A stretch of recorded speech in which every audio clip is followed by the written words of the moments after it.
Creo que muchos de los parámetros ideológicos con los que se sostiene este proceso de revolución ciudadana tienen que ver con Alfaro, tienen que ver con su lucha revolucionaria. La revolución liberal era una revolución que planteaba romper el viejo estado oligárquico conservador, el estado elitista, devolverle y empoderarle la revolución hacia el pueblo. Y esencialmente es levantarse con rebeldía contra los poderes. Renace nuevamente que ese fuego que nunca se apagó, con una forma distinta de proyectar ese fuego, con otra forma de luchar. Él pensó que era fundamental terminar con todas las formas de exclusión y esclavismo, dándole derechos ciudadanos a los indígenas y a los afroecuatorianos, por ejemplo. Él celebró y fundó la educación laica, universal y gratuita, que es en lo que nosotros estamos trabajando. Él creía en la educación de las mujeres, en el trabajo de las mujeres. Él generó los primeros empleos en el magisterio, en el servicio postal, en fin, él creía en las mujeres fuera del ámbito de la casa, no solo en las tareas domésticas. 100 años más tarde de Bolívar, Alfaro. Pero 100 años después de Alfaro, la Revolución Ciudadana, una simbología extraordinaria de que esa recuperación de Bolívar y de Alfaro como patriotas hoy se ve ennoblecida en su legado por la práctica de la revolución. El consagrar toda la vida a luchar por las libertades, a luchar por el bien común, a buscar un país digno, soberano, respetado, respetable, moderno. A él lo mataron, pero hay semillas que brotan después de mucho tiempo. Por eso nuestra revolución, además de bolivariana, es una revolución alfarista.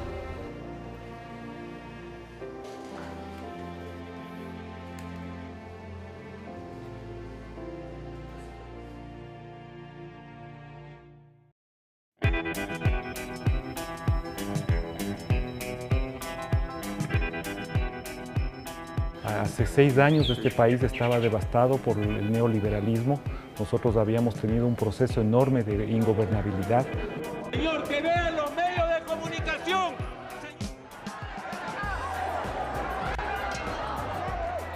En el país había un clamor por un cambio. Entonces habíamos muchos ciudadanos que estábamos frustrados porque este país no cambiaba, este país estaba lleno de corruptelas, de élites, de manejos morbosos del poder. Un Estado totalmente desarmado, es decir, era un Estado caduco, un Estado inmóvil, un Estado realmente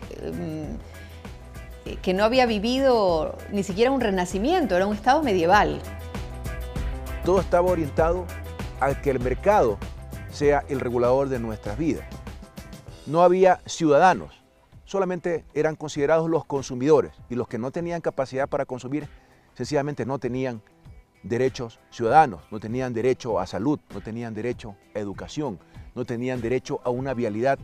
El sistema eléctrico cayéndose en pedazos. Es decir, todo estaba maniatado para que no se haga nada.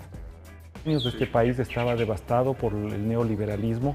Solo recordemos a quienes nos están escuchando que en apenas una década el Ecuador tuvo 7 presidentes, sin contar con los autoproclamados.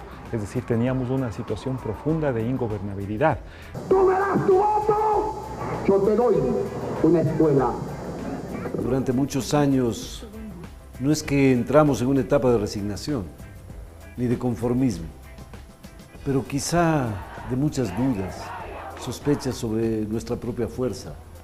Este pueblo había confiado reiteradas veces en quien hacía ofertas y que más tarde traicionaba de inmediato apenas llegaba al poder. Una economía en franca debacle y sobre todo social. El Estado era un Estado corporativista, el capital financiero internacional dominaba la esfera económica. Cuando un país está como el Ecuador, necesita oxígeno, necesita ayudas, necesita apoyo. Por eso pido esta colaboración en el mutuo interés de ustedes y de nosotros. Pero si llegamos a esa situación, Ecuador tendrá que enfrentar las consecuencias. El país sufrió las consecuencias de la mala administración y el manejo fraudulento. Habíamos llegado a tocar tan fondo por parte de la partidocracia. En el momento de la crisis bancaria se develó que estaba hecho para mantener el poder de pequeños grupos en el país, mientras la gran mayoría era pero absolutamente excluida de educación, de salud, de los derechos mínimos. Yo creo que era una cosa choqueante el ver un país tan desigual, tan inequitativo. El gobierno, el señor presidente de la República dijo que no se iba ningún banco a la quiebra. ¿En quién podemos creer ya? Los banqueros, propietarios de medios de comunicación, que tenían un maridaje entre los intereses de la banca para sus negocios interrelacionados y la protección de esos negocios interrelacionados para que no salgan a la luz. Y los propios medios de comunicación que tenían una relación, diría yo, corrupta con el Estado. Y el pueblo llano veía los medios de comunicación con esa sola verdad y no podía hacer nada al respecto, porque no salía a la luz.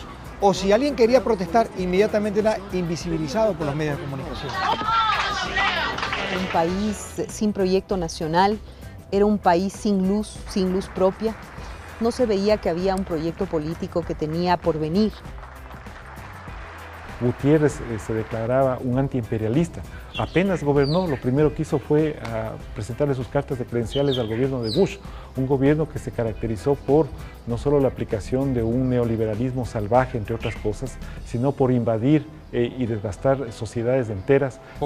Y justamente necesitamos inversiones extranjeras para poder explotar más petróleo y sacarlo por esa tubería. Una necesidad de una transformación profunda en el país que básicamente había agotado sus opciones que ofrecía en ese momento la vida pública y política, se habían agotado las instituciones, la gente en las calles gritaba que se vayan todos. Eso grafica perfectamente el estado en el que se encontraba el país. Bueno, era un país absolutamente convulsionado y desesperanzado, con la gente pensando dónde irse, cómo escapar de aquí, cómo explicar avergonzadamente la inestabilidad política, la crisis económica y la dificultad para poder compartir la vida con sus propios familiares.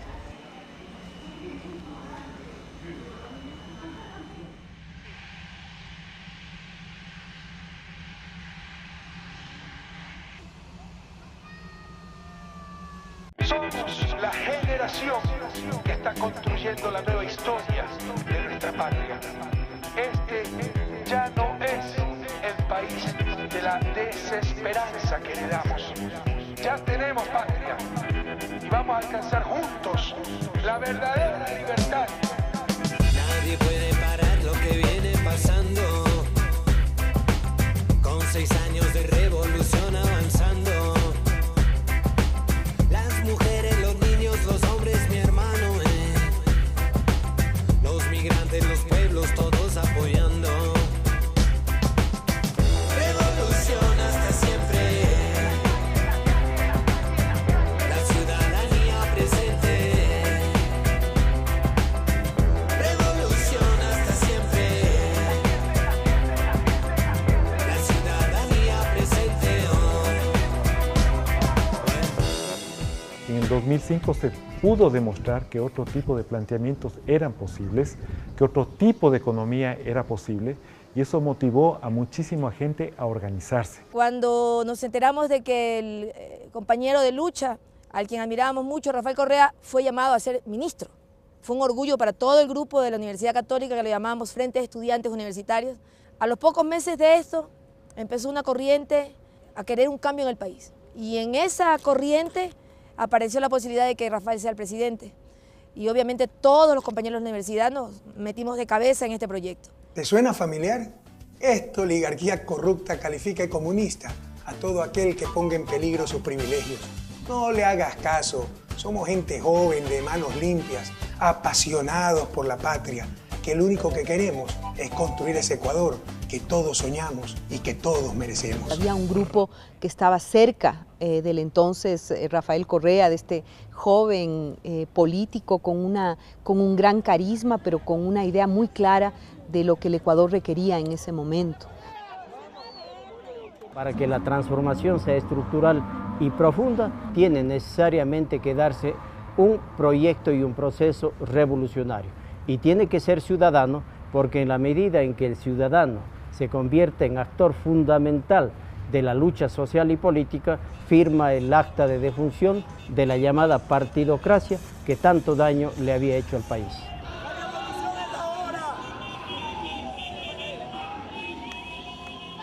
Bueno, yo no te digo que tenía mucha experiencia política en términos de hacer campañas, de trabajar en publicidad.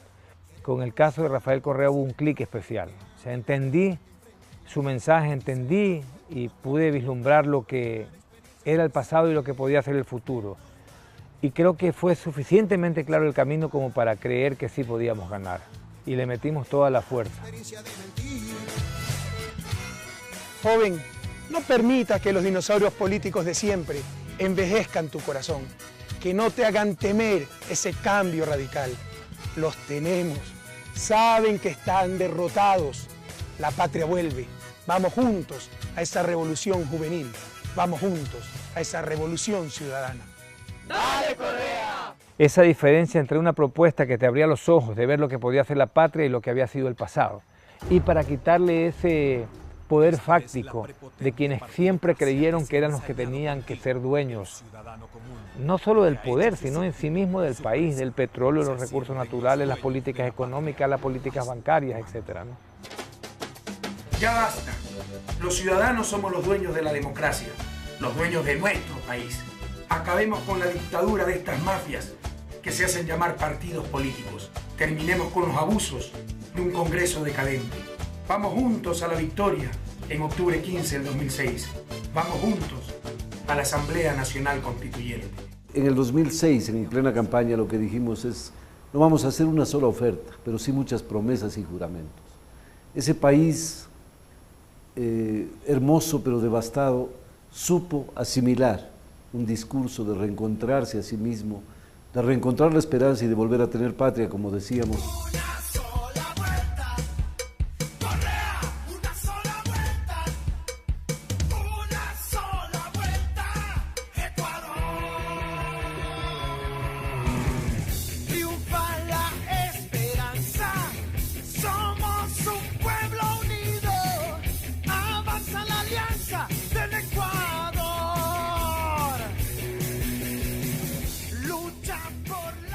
Cuando ganamos las elecciones, al día siguiente estábamos preparando el comienzo del gobierno del 15 de enero. Al día siguiente. ¿Y qué dijo Rafael? A ver, hagamos la lista de todo lo que hemos ofrecido. De todas las reuniones, sáquenme los videos, todo. ¿Qué dijimos? El presidente nunca ofreció demagógicamente. Por eso pudimos hacerlo. Cuando la gente vio esto, desde el principio, no había dudas. No es que se decía, no, es que fíjense que no encontramos plata, fíjense que hay problemas políticos, no. Cumplimos la palabra. Aquí me casé, aquí hice mi casita, la compré. Aquí donde yo ponía la refri se me dañó con el agua. Aquí era una cama de mis niños porque el cuarto de atrás se me desarmó. Este paso aquí así era la sala. Aquí donde se está viendo era la sala. Acá adentro es la cocina, donde todo el agua se me entraba del patio. Este era el tanque donde comprábamos agua porque agua aquí por llave no hay, solo por tanquero. Y cuando llueve no venían los tanqueros, se dañaban las calles, no podíamos coger agua. Él tenía metas muy claras y nos las fue imponiendo a cada ministro. Y nos dijo la primera semana, bueno, tú por lo pronto esta es tu meta. Ándate como un misil teledirigido hacia allá, mientras seguimos armando el resto. Y eso fue lo que hicimos cada uno. Y luego, pues, en esta forma de trabajar que él diseñó de gabinetes itinerantes, aprendiendo de quiénes eran los verdaderos enemigos y por quiénes había que luchar.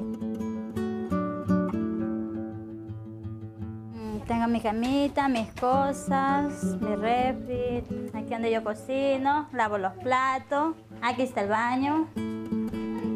Mire, hay bastante agua, la presión es demasiado fuerte. Este es el cuarto, la cama de mis niños. Este es mi sueño hecho realidad porque siempre deseaba que mis hijos tuvieran una casita así de cemento y poder estar tranquilos viéndolos jugar a ellos. Hay muchos proyectos muy interesantes desarrollados, incluso multisectorialmente, que hoy han sido modelos para el desarrollo en otros países, ¿no? Como puede ser el proyecto Hilando el Desarrollo, en el que todo el sector social trabajó en pro de la dotación de un uniforme escolar para nuestros chicos. Yo no solamente veo un uniforme, yo veo que algo es una verdadera armadura con la que día a día los niños y las niñas de mi provincia, de mi país, van a prepararse para dejar atrás el analfabetismo, la indominia, la mediocridad y poder tener una patria de esperanzas mejores el mañana. Las medidas que se tomaron al inicio de esta revolución ciudadana permitió que nosotros también sintamos la tranquilidad de estar haciendo lo correcto, de estar haciendo lo indicado, de estar haciendo aquello que se debió haber hecho. Este carretero no había, directamente no había carretero, teníamos un camino de andar solo a caballo. Porque antes nosotros subíamos, hacíamos 3, 4 días de camino hacia la ciudad de Cuenca. Se caminaba en caballo, en mulas, a lomo de mula, y era un sufrimiento grandísimo en antes. En cambio ahora esta maravilla, esta vía, que tenemos una vía de primera. La vía le vemos totalmente un 100% el apoyo al agricultor, porque nosotros de antes no podíamos sacar absolutamente nuestros productos. No podíamos vender ni el orito, ni el verde, ni la yuca, ni el ciclo corto, nada. Ahora en cambio con la vía nos falta producir para entregar al mercado. Es que una revolución es sobre todo un cambio en las relaciones de poder. Justamente generar oportunidades y capacidades para los que no lo han tenido, que han sido las grandes mayorías en el país. Regular los grandes poderes, el poder económico, el poder mediático, en fin. Organizar al servicio del país el sistema judicial, en fin. Entonces creo que son pilares muy fuertes de esta revolución. Con los gobiernos anteriores nuestra situación era realmente catastrófica. La constituyente debe dársele y nosotros acá estamos dispuestos a decirle sí. Se ven logros importantes dentro del cambio y por eso creo que debemos apoyar lo que es el cambio en la nueva Constitución. Yo ya leí la Constitución, está perfecto y nos favorece especialmente para los pobres. En 65 años que yo tengo ya lo viví el pasado y regresar allá ni para tomar impulso. Podríamos decirlo que la primera vez que podías empezar a construir la patria desde sus bases, ¿no? Con una participación alta, con fuerte discusión de temas conceptuales que en el país antes nunca se habían abordado y mucho más, que puedas discutirlo y plasmarlo en una constitución que es la que te marca la hoja de ruta del país que quieres construir. El contenido principal es que el Estado sea eficiente y el Estado sirva a los ciudadanos. O sea, que haya una excelente oficina de registro civil, que haya una excelente oficina de censos, que haya una excelente atención a la educación, excelente atención a la salud. El buen vivir es una vida digna para todos los ecuatorianos. El buen vivir es un concepto que tiene que ver con temas de calidad de vida, ¿no? Con temas de satisfacción espiritual, con temas de sentido de pertenencia a un proyecto nacional, que además celebra la interculturalidad, la diversidad. Somos un Estado plurinacional, ¿no? Donde hay una línea de dignidad que es la que estamos construyendo, todos con los mismos derechos, obligaciones y oportunidades. Hay que entender que el modelo neoliberal lo que hace es privatizar las ganancias y socializar las pérdidas, ¿sí? Y lo que nosotros hemos hecho es al revés, ¿ya? Hemos socializado la riqueza. En la Constitución ecuatoriana todos los derechos están puestos en la misma dimensión, los derechos políticos y los derechos económicos y sociales. De tal manera que hay que trabajar en política pública para defender las libertades, para defender la vida, pero ¿de qué libertad o de qué vida se puede hablar si es que no se defiende el acceso a la salud, el acceso a la educación? Derechos económicos y sociales, derechos políticos, que son las garantías del buen vivir para todos los ciudadanos. One of the countries in Latin America that is not talked about very much, but perhaps, and some people suggest it is, one of the more interesting models for development on the globe, and that's Ecuador. Now joining us, and recently returned from Ecuador, now in New Delhi, is Jayati Ghosh. Jayati teaches economics at JNU in New Delhi. Thanks for joining us, Jayati. Before 2009, Ecuador, the government was getting about 13% on average of the total oil revenues. And the companies, the foreign companies, were getting 87%. They passed a law in July 2010 that completely reversed the terms. So now the government gets on average 87% and the companies get 13%. It's actually extraordinary that they managed to do this. There are 18 oil companies operating in Ecuador. 6 of them said that this is unacceptable and they left. Algo que nos han querido vender a todos es que este gobierno ha tenido la gran suerte de que el petróleo ha tenido unos precios históricos exorbitantes, ¿no? Efectivamente, sí ha existido esa gran suerte, ¿no? Pero como estaban los contratos petroleros antes del 2006, el petróleo podía llegar a $1.000 del barril, que no pasaba nada, la plata se iba para las transnacionales. El petróleo también se vendía antes de nuestro gobierno. Lo que sucede es que las reglas del juego eran distintas. Y aún más, todavía más grave la situación y prueba efectiva del oprobio y del saqueo, era que se conformó un fondo de estabilización petrolera que tenía una cláusula a nivel de candado, a través de la cual no se podía usar ningún excedente en inversión social, educación, vivienda, salud, vialidad, no se podía usar. Enfrentamos un proceso de negociación en donde salíamos de una época vergonzosa para los ecuatorianos, de donde cada 100 barriles de petróleo en algún momento se nos llegaron a llevar 80 barriles de petróleo. Esos recursos eran para pagar deuda externa, porque era, creo que, el único país en el mundo que tenía garantizada su deuda por ley. I believe that Ecuador is at a very crucial moment. On the one hand, it's possible to see the way out of this crisis if solutions are not found to the problem of the budget and the debt, then the situation could also get a lot worse. Hay un refrán que dice, todo niño trae un pan bajo el brazo. Aquí en el Ecuador, todo niño nacía con un pagaré de la deuda externa que condenaba su presente y su futuro. Este gobierno nunca va a sacrificar a su gente. Firmemente renegociamos la deuda externa y nos ahorramos de pagar más de $7.000 millones que hubieran significado falta de desarrollo para el pueblo ecuatoriano. El día jueves se pagaron los últimos 9 millones que le demos al Fondo Monetario Internacional y no queremos saber más de esa burocracia internacional. Y sobre el Banco Mundial, no estamos endeudándonos más con el Banco Mundial. Nuestra idea es ir disminuyendo el nivel de endeudamiento para dejar de depender de esa institución que también creemos que ha sido nefasta para el país, no solo eso. De no darnos explicaciones satisfactorias, repito lo que dije en campaña, ahora dirán que por el triunfo que estoy diciendo esto, cojan las grabaciones de campaña, repito, expulsaremos al representante del Banco Mundial del país porque nosotros no vamos a aceptar chantajes de nadie. Una decisión política de comprar una deuda que hoy significa $1 millón diarios de ahorro hasta el año 2030. En los 7 años hemos recaudado algo más de $60.000 millones. En los 7 años precedentes la recaudación apenas superó los $20.000 millones. El asunto es que, dada la desvinculación total de conflictos de interés, es que podemos actuar haciendo cumplir las leyes en gran medida al cambio en el comportamiento ciudadano que está cumpliendo a cabalidad con las obligaciones tributarias. In fact, tax revenues have increased faster than oil revenues for Ecuador's government.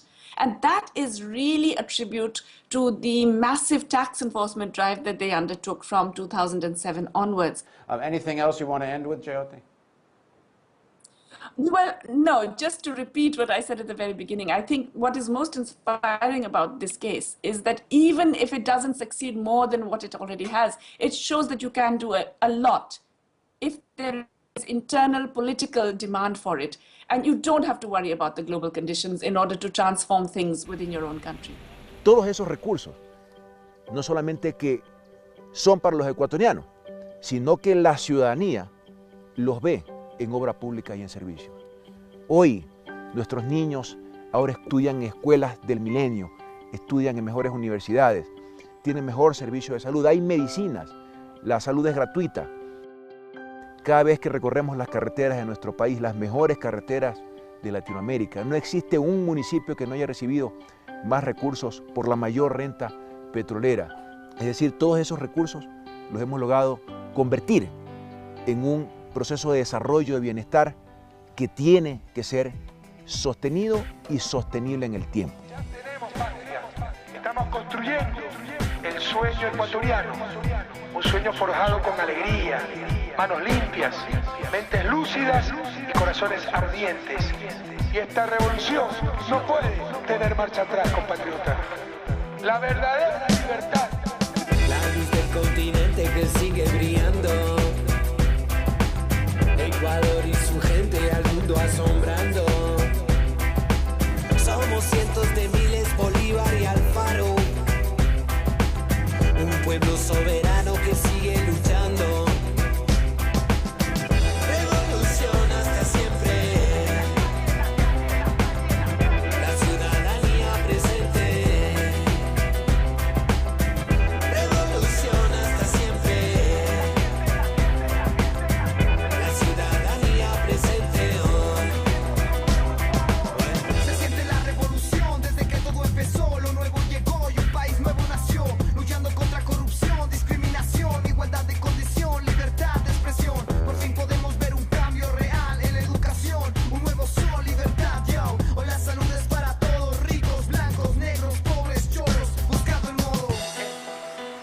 Es la revolución de los marginados de toda la vida, de los indígenas, de los afroecuatorianos, de los panaderos y las maestras, de los estudiantes que anhelan un futuro y un lugar en historia, de los campesinos, cholos, chazos y montubios, que saben que la tierra es para quien la trabaja.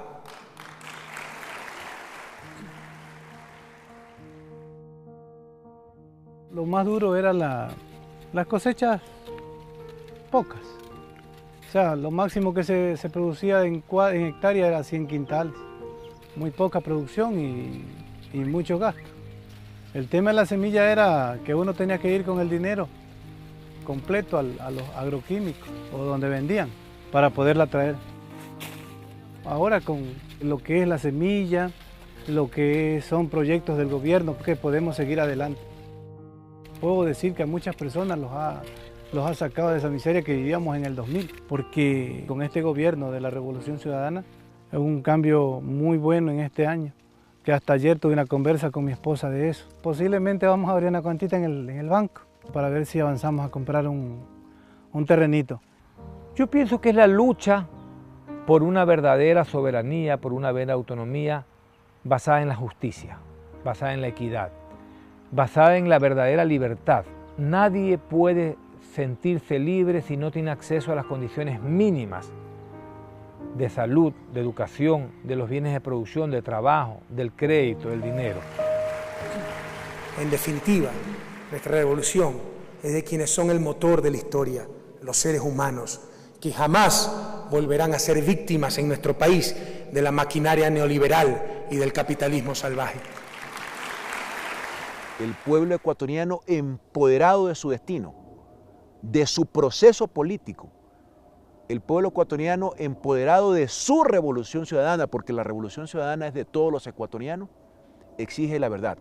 Con todo el tiempo que ha pasado, con las críticas, insisto, que ha recibido, ¿se arrepiente de cómo ha manejado todo este tema si después ha tenido que llegar al indulto? Lo que siempre le dije al pueblo ecuatoriano, más que construir escuelas, más que construir caminos, más que construir hospitales, hay que construir la verdad. Si no, nos saldremos de su desarrollo. Por supuesto que esta lucha ha valido la pena. Jamás se dijo que iba a ser fácil. Esto ha sido tremendamente desgastante. ¿Qué está pasando en el Ecuador contra la prensa independiente? ¿Es esta siembra de odio que hace el presidente Correa cada sábado? Al presidente en materia de vivienda afectan, como hemos visto, la amnesia y la mentira. Olvida que no solo prometió bonos, sino viviendas. El gobierno es un gobierno del corte fascistoide. No lo consideran muy democrático, sino más bien autoritario. Bueno, ellos dicen que no hay libertad de expresión, que sus derechos han sido afectados, que hay la tiranía, que somos fascistas, pero en realidad el fascismo, la tiranía, la falta de libertad de expresión, la falta de derechos venía de ellos. Pero como eran sus derechos, como eran sus posibilidades, como eran sus argumentos, estaba bien. Hágalo con la verdad, Jorge, no mienta más. Ya corrijan esa mala práctica periodística. No ponga palabras en la boca de la gente. Pueden ver opiniones de otras personas, no solo su opinión, no solo la opinión del señor Carlos Vera. Y no voy a seguir más para este show, Jorge. Le agradezco mucho por el espacio. Y perdón a la ciudad. Poner esa red en evidencia, esa red oculta que mantenían los medios de comunicación, ha sido un despertar ciudadano. Y al tener información que siempre la han tenido oculta, la gente puede tomar sus decisiones. Y eso es, diríamos nosotros, el éxito de la revolución también. El capital político, el apoyo popular, pero es porque la gente cree, sabe y comprueba que se está haciendo lo que se dice y se está diciendo lo que se piensa. Pero dígame, ¿cómo entiende que el New York Times, el editorial, después usted es verdad, dijo que le habían entrevistado, un editorial durísimo, habla de liderar una despiadada campaña contra la libertad de expresión? Pregúntale al New York Times si sabe dónde queda Ecuador. Bueno, yo creo que en el New York Times, presidente, saben dónde queda Ecuador. Yo creo que algunos no saben ni siquiera dónde queda Ecuador. Quizá no, pero no, entiendo que quien ha escrito ese editorial...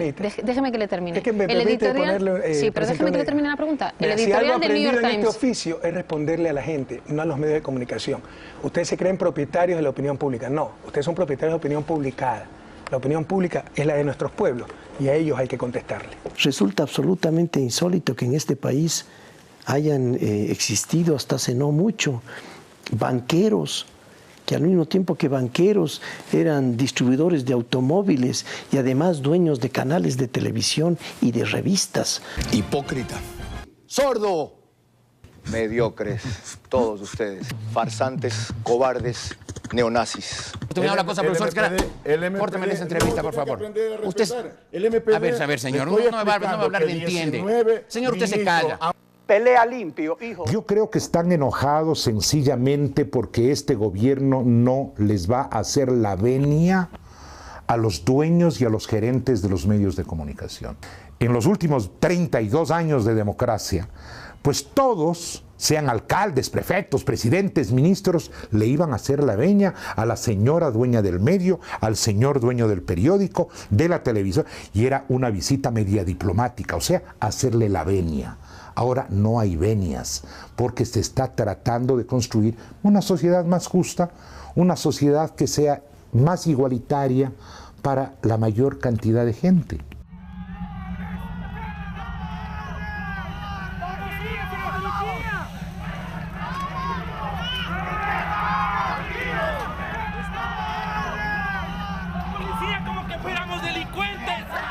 Bueno, el 30 de septiembre del 2010 para mí marcó una fecha demasiado cruel, demasiado dura. Para mí empezó el momento que me enteré por medio de la televisión que el señor presidente estaba impedido de salir del regimiento Quito. Yo inmediatamente pensé y actué. Este es un día donde un grupo de policías traiciona su razón de ser institucional. Están para defender la vida de los ciudadanos, no para atentar contra la democracia, no para atentar contra la vida del presidente, no para secuestrar al presidente, sobre pretexto de problemas salariales o que perdían condecoraciones, lo cual era simplemente una pantalla y un pretexto, porque nadie le dispara al presidente de la República o lo secuestra demandando condecoraciones. A mí me parece que no es una simple coincidencia que los medios de comunicación hayan estado instalados a primerísimas horas de la mañana en el cuartel policial, dispuestos al seguimiento del hecho. Se veía que había una clara preparación del tema con anterioridad. Bueno, si hay un gobierno que afecta intereses, es evidente que hay sectores que se resisten a que eso ocurra, ¿no? Ahí debe haber habido mucha intervención de políticos y de elementos extraños dentro de la policía, ¿no? De hecho, los comandantes de la policía fueron prácticamente marginados por las bases, pero no calaron en las Fuerzas Armadas, calaron en la policía.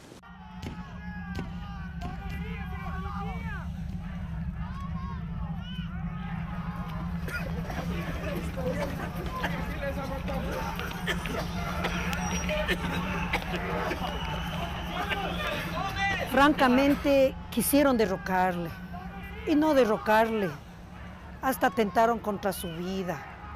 Entonces, ahí está clarito que los poderes, pues, siempre son fuertes. Y nosotros, los ciudadanos, también defendemos lo nuestro. Estamos alzando las manos, decimos paz, no queremos la agresión, queremos nuestro presidente. Es elegido democráticamente. Respaldando a la democracia y al país. Nunca hemos tenido un cambio y lo tenemos ahora. Por eso estamos aquí, padres de familia, discapacitados, trabajadores y hombres honestos de bien para nuestra patria. Una determinación de defender la democracia, de estar ahí hasta el final, que las cosas no podían retroceder.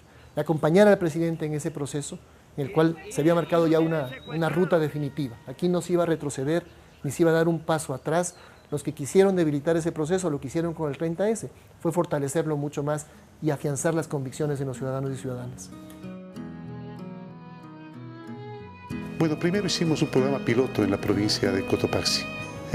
Ante el éxito de ella, pues le propusimos al señor presidente de la República y empezamos conformando brigadas que fueron apoyadas por los gobiernos de Cuba y Venezuela.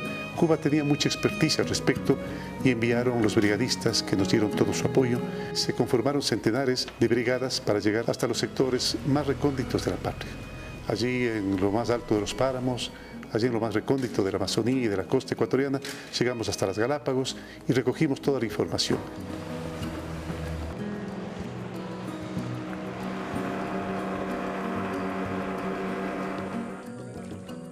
Estas brigadas conformadas por médicos, por psicopedagogos, por genetistas, por brigadistas, por militares que daban el apoyo logístico, con el apoyo de municipios, de consejos provinciales, los ministerios de Inclusión Económica y Social, Salud, Inserción Laboral, Educación, el registro civil, etcétera, etcétera. Realmente fue un trabajo integral, un trabajo multidisciplinario que nos ha llevado pues, a tener hasta ahora los mejores resultados, los más precisos, los más exactos, que nos van a permitir pues, seguir tomando políticas en beneficio de las personas con discapacidad e integrarlas al desarrollo nacional.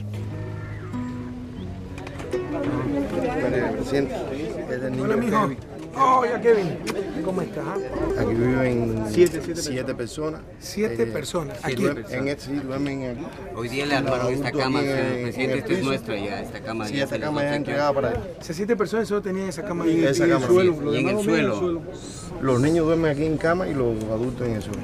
¿Dónde? Pues sí. Aquí. Ella va a estar en el programa Joaquín Gallegos Lara, ¿no? Sí, también ya. ¿Sabes lo que es el programa ese? Ya se le Eso va a ser muy bueno. Vas a recibir un sueldo básico. Pero para que te quedes en la casita cuidando, te vamos a ampliar la ley para que se contrate a los padres o a los adultos bajo cuya dependencia están los discapacitados, mejorar mucho el nivel de ingreso. Pero también necesitamos de tu parte, mucha responsabilidad. ¿Okay? Hacía una reflexión. Yo no he visto un fenómeno anterior, tal vez algún historiador me pueda decir lo contrario, donde un altísimo porcentaje de la población se siente orgulloso de su gobierno, de su presidente, de un proyecto. Ya la gente que está con nosotros habla para adentro y para afuera que en Ecuador está pasando algo. We see Ecuador improving all the time. Ecuador was smart enough to realize. Por eso creo que Ecuador tiene que sentirse muy orgulloso del presidente que tiene. En ese sentido es que Rafael Correa salía con una aprobación como número 1. Incluso te diría, en estos meses todavía ha subido. We believe that in Ecuador things were much better because there was a political program behind. Los niveles de endeudamiento del Ecuador han alcanzado los menores niveles históricos. Los mismos estudios comparan el progreso de Ecuador junto al de Colombia y Colombia se queda 30 años abajo. The image of Ecuador, the awareness of Ecuador, I think that's where you see changes taking place. El rol que está teniendo en este momento, por una parte el presidente Correa, por otra parte su revolución ciudadana, se distingue a escala internacional como una de las experiencias más interesantes, porque se está llevando a cabo lo que podríamos llamar una refundación del país, una reconstrucción política, pero también social, económica, cultural del país. Y por consiguiente esto se observa con un gran interés a escala internacional. ¿Tú crees que la política de Rafael Correa es original? Sí, es evidente. Entonces, cuando nosotros vemos a un Jean-Luc Mélenchon en Francia, candidato que obtuvo el tercer lugar en las elecciones francesas últimas, con 4 millones y pico de votos, que dice en su campaña, el elemento fundamental de nuestro programa de gobierno es una revolución ciudadana como la revolución del Ecuador. De la revolución citoyenne jusqu'à la victoire de la 6e République, tous ensemble, aujourd'hui, demain, résistance. Et donc nous avons emprunté à la doctrine équatorienne le concept de révolution citoyenne. On peut dire mais ce n'est qu'un adjectif, non, c'est beaucoup plus qu'un adjectif. C'est l'idée que l'acteur de l'histoire, c'est le citoyen, c'est-à-dire l'individu qui s'arrache à ses propres déterminations, à ses propres intérêts particuliers pour penser l'intérêt général. C'est ce qui fait qu'il est citoyen. Il y a donc, dans citoyen, il y a l'idée de pouvoir et l'idée d'intérêt général. Voilà. Donc le nouvel acteur historique et politique de la révolution au XXIe siècle, c'est le citoyen. Ser ecuatoriano en el mundo entero era decir, soy ecuatoriano, así entre los pasillos porque daba vergüenza. Muchos inmigrantes en el mundo entero maltratados. Ahora ser inmigrante ecuatoriano es cuestión hasta de orgullo. El presidente Rafael Correa va a Europa, va a Roma, va a España, a cualquier país del primer mundo de Europa y salen nuestros inmigrantes orgullosos a las calles a abrazarlo, ya no es como antes. Una de las cosas más difíciles en estos años ha sido reconstruir la confianza. La gente dejó de creer y ahora nuevamente volvemos a creer y eso es bueno, tenernos fe en nosotros mismos, porque nosotros seguimos la enseñanza de Alfaro, que decía, nada para nosotros, todo para ustedes, pueblo que se ha hecho digno de ser libre.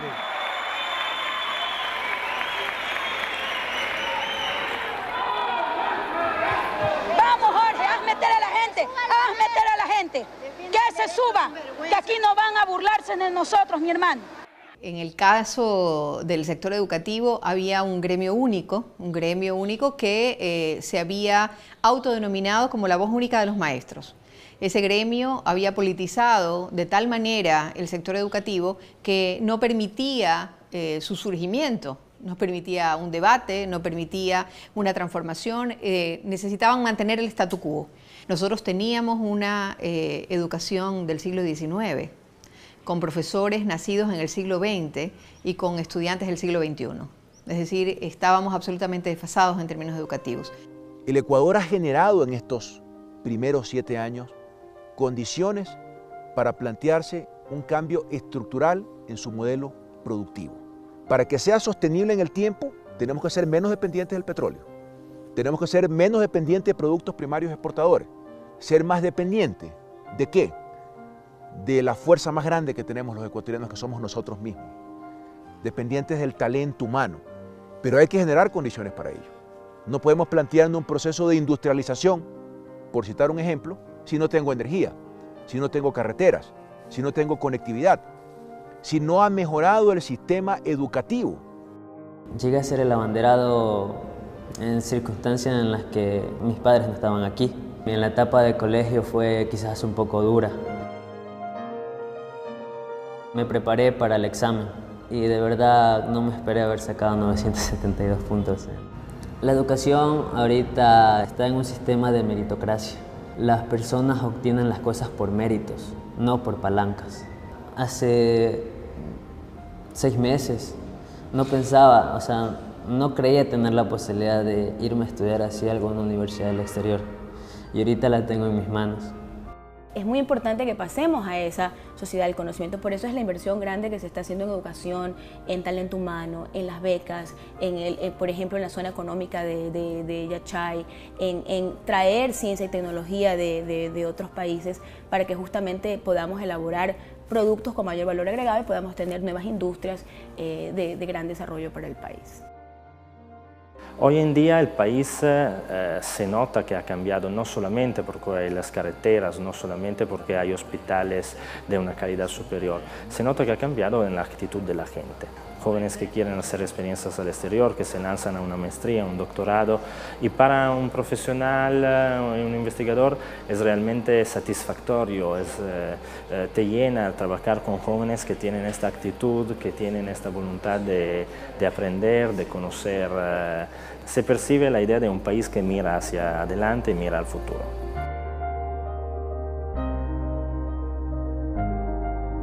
Y lo que procura en este lapso es dejar enrumbado un país, con hidroeléctrica para tener autonomía energética, con una nueva refinería grande, con petroquímica para dejar orientadas las grandes bases para la industria, un sistema vial que permita la productividad, gente estudiando por millones, con mejores universidades por la evaluación que hubo, mejores escuelas. O sea, dejar una sociedad con la suficiente esperanza y la autoestima para gobernarse a sí mismo. Y es otro país, no solamente por el tema de que es un país más lindo, con una infraestructura más linda. La gente es distinta, la gente se siente, yo te diría, muchísimo más empoderada, muchísimo más, como más demandante de las cosas y se siente con más derechos, como siempre debió ser. Obviamente todavía queda un camino por recorrer, un camino donde todavía hay importantes retos que consolidar, pero creo que ese camino está bastante abierto y claro hacia el futuro.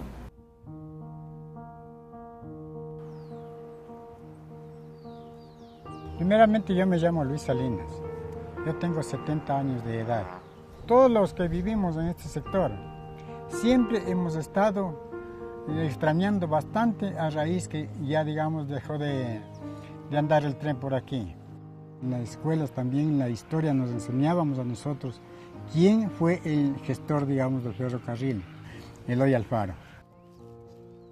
La inteligencia de él le permitió, digamos, que haga esta gran obra. Siempre hemos vivido con la esperanza que algún día ha de haber alguien, algún gobierno que verdaderamente se interese por rehabilitar esta obra tan grande que fue. Y eso es.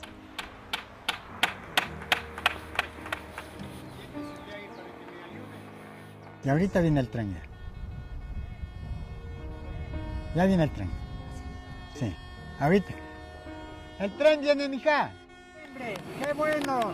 ¡Qué vino! ¡Por fin! Otras personas que mañana vengan, tengan así mismo el mismo sentimiento y la misma preocupación, para que no haya esta distinción de pobres y de ricos, ni medianos, que todos seamos unidos. Si nosotros le ponemos a la Revolución Ciudadana y le sacamos una radiografía, ¿qué sale en la placa? Yo creo que en esa radiografía nosotros podríamos avisorar una gran capacidad de mejora en la autoestima del ecuatoriano. Solidaridad.